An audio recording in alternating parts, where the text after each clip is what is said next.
கையால் தொட்டால் பயந்து விடும், வெளியே எடுத்தால் இறந்து விடும்.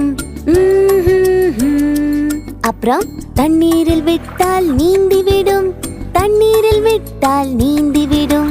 லா லா லா லா லா லா லா லா லா லா லா லா லா லா லா லா.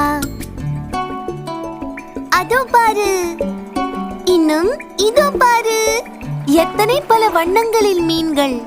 அழகா இருக்குல்ல? வேடிக்கையாக இருக்குல்ல? மீன்கள் தண்ணீரின் ராணிகள், தண்ணீர் இவையின் உயிராகும். கையால் தொட்டால் பயந்து விடும், வெளியே எடுத்தால் இறந்து விடும். அப்புறம் தண்ணீரில் விட்டால் நீந்தி விடும், தண்ணீரில் விட்டால் நீந்தி விடும். லா லா லா லா லா லா.